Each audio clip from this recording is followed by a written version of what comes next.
অষ্টম শ্ৰেণীৰ ছাত্ৰ ছাত্ৰীসকল, তোমালোকৰ বিজ্ঞান বিষয়ৰ পঞ্চম যিটো অধ্যায় আছে, এই পঞ্চম অধ্যায়ৰ কয়লা আৰু পেট্ৰলিয়াম শীৰ্ষক পাঠটিৰ প্ৰশ্ন উত্তৰসমূহ ইতিমধ্যে ইয়াৰ আগৰ ভিডিঅ'টোত দিয়া হৈছে। আজিৰ এই যিটো ভিডিঅ', এই ভিডিঅ'টোত পাঠৰ কিছুমান দৰকাৰী অংশ আলোচনাৰ কাৰণে লোৱা হৈছে। সেই অংশকেইটা সকলোৱে পাঠত চাই ল'বা আৰু সম্ভাৱ্য যিখিনি প্ৰশ্ন হ'ব পাৰে এই দৰকাৰী অংশখিনিৰ পৰা সেই প্ৰশ্নকেইটা সকলোৱে লিপিবদ্ধ কৰি ল'বা।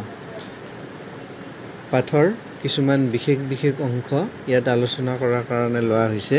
সেইখিনি সকলোৱে মনোযোগেৰে শুনিবা আৰু সন্নিৱিষ্ট যিখিনি প্ৰশ্ন ইয়াত উল্লেখ কৰি দিয়া হৈছে সেইখিনি সকলোৱে বহীত লিখাৰ চেষ্টা কৰিবা। তেনেহ'লে আমি পাঠৰ দৰকাৰী অংশখিনি আলোচনা। পাঠৰ প্ৰথম অংশত থকা অনিশেষীয় প্ৰাকৃতিক সম্পদ আৰু নিশেষীয় প্ৰাকৃতিক সম্পদ, ইয়াৰ এটা পাৰ্থক্য লিখিব দিব পাৰে। যেনে অনিশেষীয় প্ৰাকৃতিক সম্পদ আৰু নিশেষীয় প্ৰাকৃতিক সম্পদৰ মাজত থকা পাৰ্থক্য উল্লেখ কৰা, এনেকৈ এটা প্ৰশ্ন হ'ব পাৰে। গতিকে ইয়াৰ উত্তৰ তোমালোকে ইয়াতে পাবা যে অনিশেষীয় প্ৰাকৃতিক সম্পদ হৈছে যিবিলাক প্ৰাকৃতিক সম্পদ বাৰে বাৰে ব্যৱহাৰ কৰাৰ পিছতো একেবাৰে শেষ হৈ নাযায়, অথবা যিবোৰ সম্পদক পুনৰ ব্যৱহাৰ কৰিব পাৰি সেইবোৰকে অনিশেষীয় প্ৰাকৃতিক সম্পদ বুলি কোৱা হয়। আৰু ইয়াৰ উদাহৰণ আমি পাওঁ যেনে সূৰ্যৰ ৰশ্মি, বায়ু, পানী, উদ্ভিদ, প্ৰাণী, এইবিলাক হৈছে অনিশেষীয় সম্পদৰ উদাহৰণ।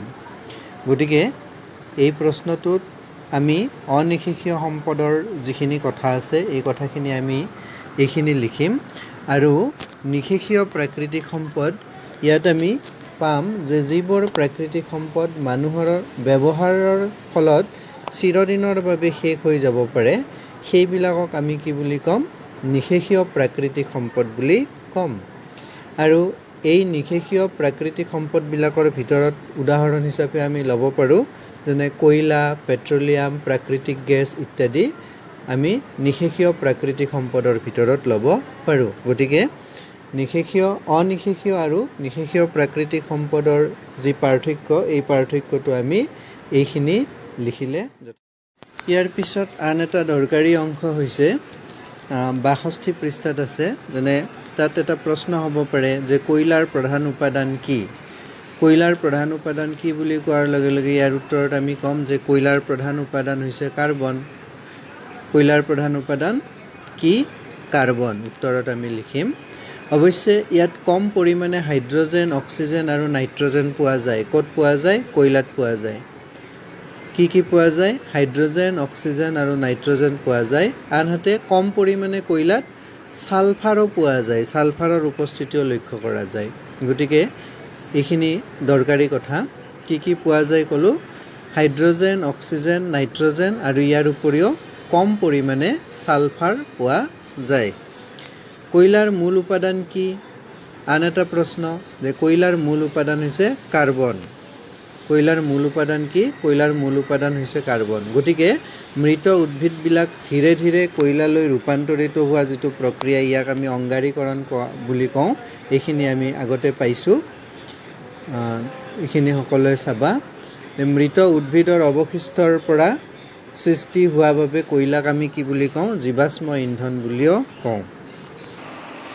বাকচৰ ভিতৰত আমাক দিছে যে জানি থোৱা, তাত দিয়া আছে যে বিশ্বৰ ভিতৰত প্ৰধান কয়লা উৎপাদনকাৰী দেশ যিবিলাক আছে এই দেশবিলাক হৈছে আমেৰিকা, ৰাছিয়া, চীন, ব্ৰিটেইন, জাৰ্মান, পোলেণ্ড, অষ্ট্ৰেলিয়া এইবিলাক। ইয়াৰ উপৰিও ভাৰততো কয়লা উৎপাদন হয়। ভাৰতবৰ্ষৰ ভিতৰত অসম, মেঘালয়, ঝাৰখণ্ড, পশ্চিমবংগ, মধ্যপ্ৰদেশ, অন্ধ্ৰপ্ৰদেশ এইবিলাক ৰাজ্যত কয়লা পোৱা যায়। আৰু কয়লাক আমি কি বুলি কওঁ? জীৱাশ্ম ইন্ধন বুলি কওঁ। বায়ুত যেতিয়া কয়লা তপতোৱা হয় তেতিয়া কয়লা জ্বলি উঠে। বায়ুত কয়লা তপতালে কি হয়? কয়লা জ্বলি উঠে। আৰু কয়লা জ্বলি উঠিলে কি হয়? প্ৰধানকৈ কাৰ্বন ডাই অক্সাইড গেছ উৎপন্ন হয়।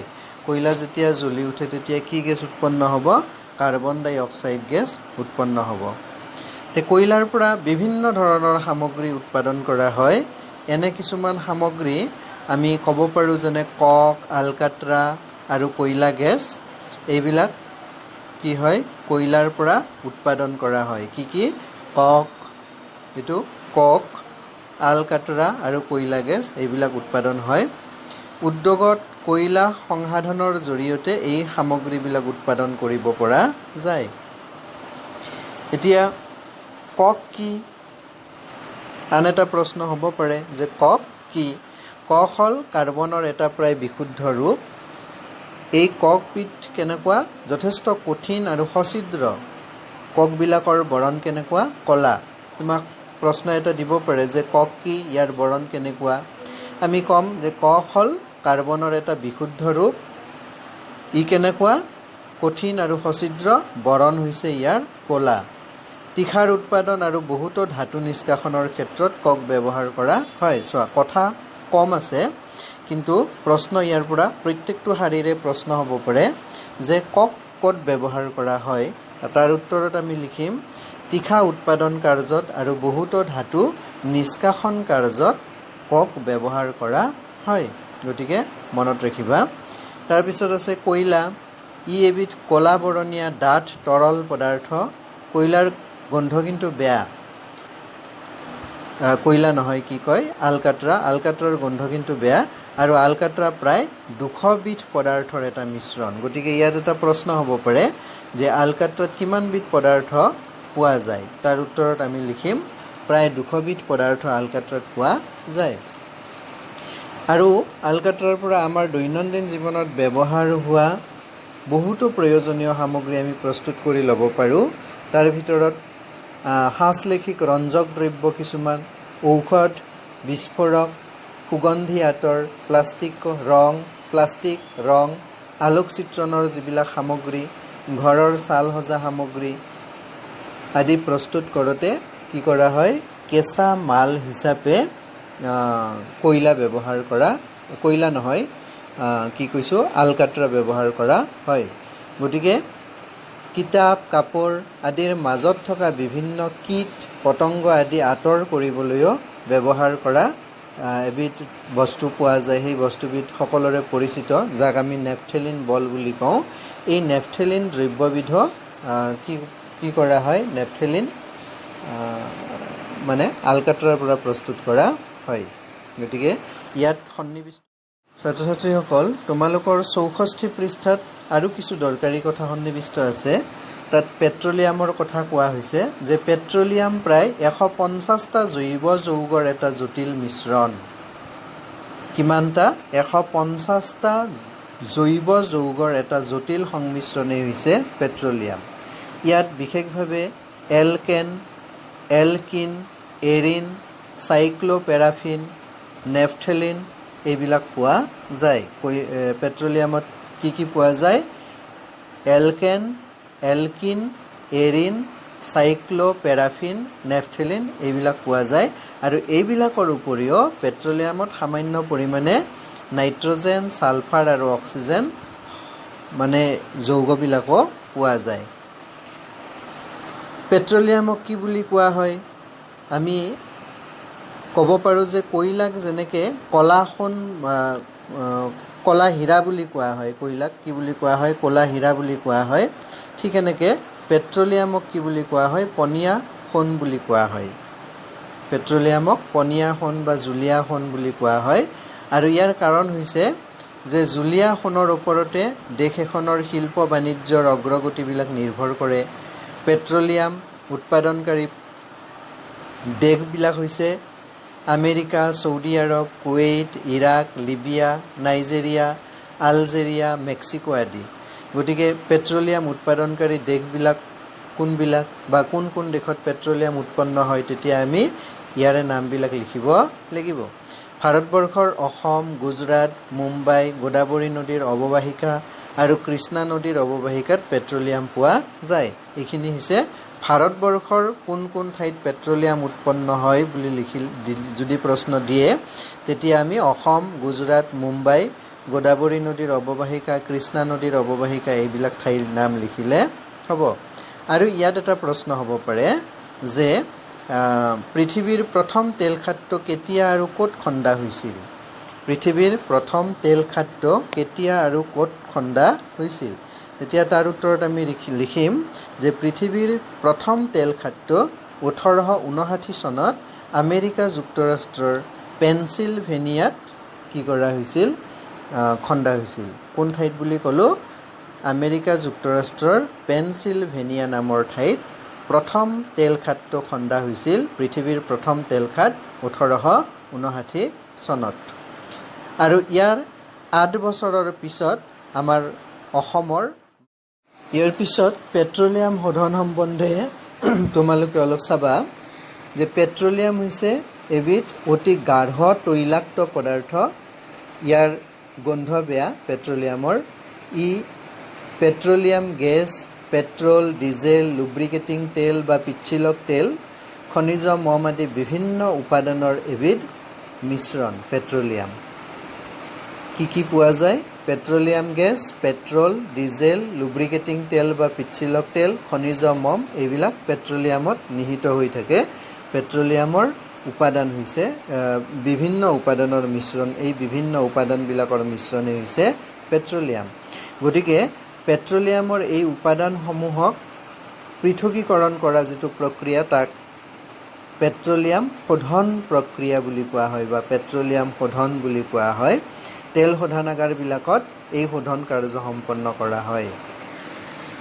তাৰপিছত যিখন তালিকা দিয়া আছে এই তালিকাখনৰ 2-এটা কথা পাঠত সন্নিৱিষ্ট থকা প্ৰশ্নত দিয়া আছে। তথাপিও ইয়াৰ যিবিলাক ব্যৱহাৰ আছে পেট্ৰল, কেৰাচিন, ডিজেল, পেৰাফিন মম, বিটুমেন, পিচ্ছিলক তেল, গতিকে এইবিলাকৰ ব্যৱহাৰবিলাক তোমালোকে চাবা।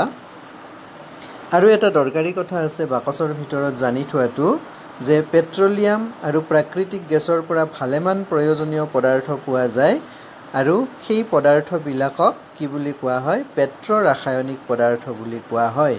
গতিকে এটা প্ৰশ্ন যে পেট্ৰ ৰাসায়নিক পদাৰ্থবিলাক ক'ত পোৱা যায়? পেট্ৰলিয়াম আৰু প্ৰাকৃতিক গেছত পোৱা যায়। তে এই পেট্ৰলিয়াম আৰু প্ৰাকৃতিক গেছৰ পৰা প্ৰয়োজনীয় পদাৰ্থ ভালেমান প্ৰয়োজনীয় পদাৰ্থ পোৱা যায় আৰু সেই পদাৰ্থবিলাককে কোৱা হয় পেট্ৰ ৰাসায়নিক পদাৰ্থ। তে এই পদাৰ্থসমূহ সাধাৰণতে অপমাৰ্জক তন্তু বা আঁহ যেনে পলিয়েষ্টাৰ, নাইলন, এক্ৰাইলিক এই সম্বন্ধে তোমালোকে আগৰ পাঠত পাইছা। পলিয়েষ্টাৰ, নাইলন, এক্ৰাইলিক এইবিলাক কি তোমালোকে পাইছা।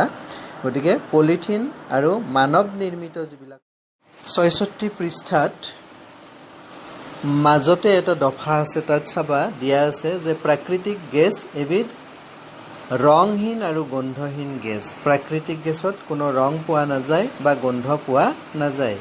গোন্ধহীন আৰু ৰংহীন গেছ প্ৰাকৃতিক গেছ। তে এই গেছত বিভিন্ন গেছ মিহলি হৈ থাকে। প্ৰাকৃতিক গেছত মিহলি হৈ থকা গেছবিলাক কি? এটা প্ৰশ্ন হ'ব পাৰে যে প্ৰাকৃতিক গেছত মিহলি হৈ থকা গেছবিলাক হৈছে উত্তৰত আমি লিখিম মিথেন, ইথেন, প্ৰপেন, বিউটেন, পেণ্টেন, কাৰ্বন ডাই অক্সাইড, নাইট্ৰজেন। এই বিভিন্ন ধৰণৰ গেছ প্ৰাকৃতিক গেছবিলাকত মিহলি হৈ থাকে আৰু ইয়াত আটাইতকৈ বেছি পৰিমাণে থকা গেছবিধ হৈছে মিথেন। অৰ্থাৎ প্ৰাকৃতিক গেছত আটাইতকৈ বেছি পৰিমাণে মিহলি হৈ থকা গেছবিধ হৈছে মিথেন। ইয়াৰ বাহিৰেও বাকীবিলাক যেনে মিথেন, প্ৰপেন, ইথেন, বিউটেন, পেণ্টেন, কাৰ্বন ডাই অক্সাইড, নাইট্ৰজেন এইবিলাকতো থাকেই, কিন্তু মিথেন গেছবিধ বেছি পৰিমাণে পোৱা যায়। আৰু ইয়াত এটা বহুত দৰকাৰী কথা দিছে যে এই গেছৰ মিথেন গেছৰ ৰাসায়নিক সংযুতি হ'ল CH4। তোমালোকে CH4 বুলি মনত ৰাখোঁতে এটা মন কৰিবা যে C আৰু H দুয়োটাই কেপিটেলত লিখিব লাগিব CH4। গতিকে এটা প্ৰশ্ন হ'ব পাৰে যে মিথেন গেছৰ ৰাসায়নিক সংযুতি কি? মিথেন গেছৰ ৰাসায়নিক সংযুতি কি? তোমালোকে লিখিবা যে মিথেন গেছৰ ৰাসায়নিক সংযুতি হৈছে CH4। 67 পৃষ্ঠাৰ মাজৰ অংশখিনিত আছে যে গাড়ী চলাওঁতে আমি পেট্ৰল বা ডিজেল কিদৰে বচাব পাৰোঁ সেই সম্পৰ্কত ভাৰতৰ পেট্ৰলিয়াম সংৰক্ষণ আৰু গৱেষণা সংস্থাই মানুহক কিছুমান দিহা দিছে। সেই দিহাবিলাক কি কি? এতিয়া আমি লক্ষ্য যদি কৰোঁ, বৰ্তমান সময়ত পেট্ৰলৰ 100 অতিক্ৰম কৰিছে প্ৰতি লিটাৰৰ দাম। গতিকে আমি কেনেকৈনো বচাব পাৰোঁ পেট্ৰল আৰু ডিজেল, কেনেকৈ বচাব পাৰোঁ, কেনেকৈ সংৰক্ষণ কৰিব পাৰোঁ, তাৰ কাৰণে ভাৰতৰ পেট্ৰলিয়াম সংৰক্ষণ আৰু গৱেষণা সংস্থাই আমাক কিছুমান দিহা দিছে। এইটো এটা দৰকাৰী কথা। সেই দিহাবিলাক কি কি? ইয়াত 4টা দিহা আমাক সন্নিৱিষ্ট কৰি দিয়া হৈছে। প্ৰথমটো হৈছে যে যিমান দূৰ সম্ভৱ এক অপৰিৱৰ্তিত আৰু মধ্যমীয়া গতিত গাড়ী চলাব লাগে। গাড়ী চলোৱা যিটো গতি, এই গতিটো নিয়মীয়া হ'ব লাগে।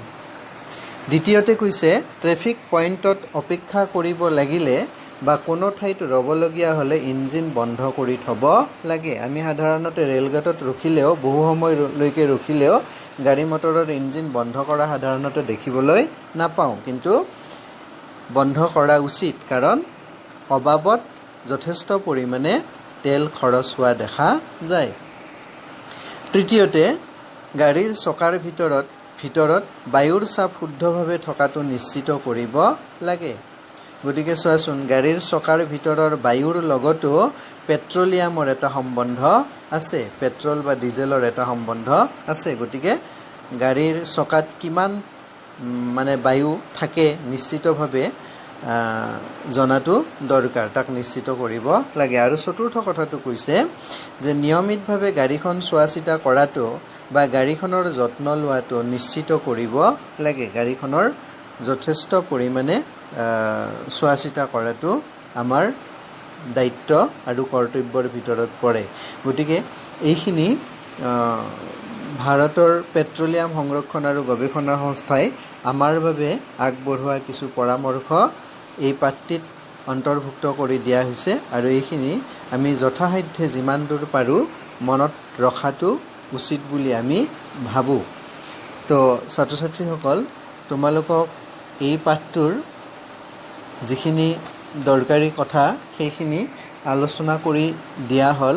আশা কৰোঁ সকলোৱে এই ভিডিঅ'টোৰ পৰা উপকৃত হ'ব। প্ৰশ্নবিলাক সকলোৱে লিখি ল'ব বহীত আৰু মুখস্থ কৰাৰ কাৰণে যত্ন কৰিব।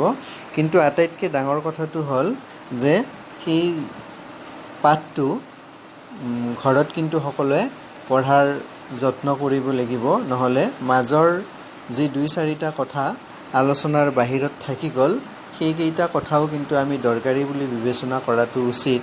কাৰণ নহ'লে তাৰ পৰা যদি 2-এটা প্ৰশ্ন হয়, তেতিয়াহ'লে সেই প্ৰশ্নকেইটাৰ উত্তৰ আমি নিশ্চয় লিখিব নোৱাৰিম। গতিকে ছাত্ৰ ছাত্ৰীসকল, তোমালোকে গোটেইকেইটা প্ৰশ্নৰ উত্তৰ লিখি ল'ব বুলি আশা কৰিছোঁ। আৰু